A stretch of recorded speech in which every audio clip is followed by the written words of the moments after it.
নেত্রকোনার মোহনগঞ্জে রাতের অন্ধকার ভেদ করে পুলিশ চালালো বিশেষ অভিযান এবং ঠিক সেই অভিযানে ধরা পড়ল দুই যুবক যাদের কাছে ছিল বিপজ্জনক মাদক হেরোইন। আজকের ভিডিওতে জানাবো পুরো ঘটনাটি, কিভাবে, কোথায় এবং কারা ধরা পড়েছে। রাত তখন গভীর, শহর ঘুমিয়ে, কিন্তু পুলিশ নয়। গোপন তথ্য পেয়েই নেমে আসে মাদক বিরোধী বিশেষ দল। তাদের লক্ষ্য টেঙ্গাপাড়া এলাকা। কিন্তু কেন এই এলাকা? কি এমন তথ্য ছিল পুলিশি হাতে? হ্যাঁ, টেঙ্গাপাড়া এলাকাতেই নিয়মিত মাদক কেনাবেচার অভিযোগ পাচ্ছিল পুলিশ।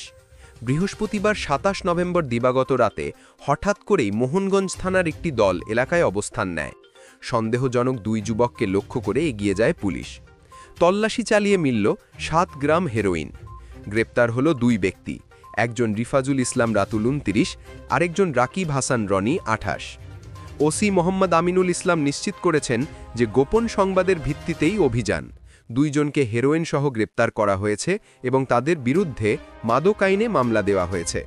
গ্রেপ্তারের পর দুইজনকে শুক্রবার দুপুরেই আদালতে পাঠানো হয়।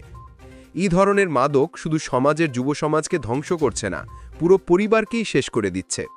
মোহনগঞ্জে গত কয়েক মাসে মাদকের ব্যাপকতা নিয়ে মানুষের উদ্বেগ বাড়ছিল, তাই পুলিশের এই অভিযান স্থানীয়দের মাঝে স্বস্তি ফিরিয়েছে। অনেকে বলছেন এই অভিযান অব্যাহত থাকলে মাদক ব্যবসায়ীদের দৌরাত্ম্য কমে যাবে। প্রতি গ্রাম হেরোইন মানেই একটি জীবন ধ্বংসের দিকে যাত্রা। রাতের অন্ধকারে যেসব অপরাধ চলে তার বিরুদ্ধে পুলিশ যদি এমনভাবে কাজ করে তাহলে সমাজ আরও নিরাপদ হবে। আপনি যদি মনে করেন মাদকের বিরুদ্ধে এই অভিযান দেশকে এগিয়ে নিতে সাহায্য করছে, তাহলে ভিডিওটি লাইক করে শেয়ার করুন যেন সবাই সচেতন হয়। আর এরকম রিয়েল টাইম নিউজ, তদন্ত এবং আপডেট পেতে অবশ্যই চ্যানেলটি সাবস্ক্রাইব করে বেল আইকন প্রেস করে রাখুন।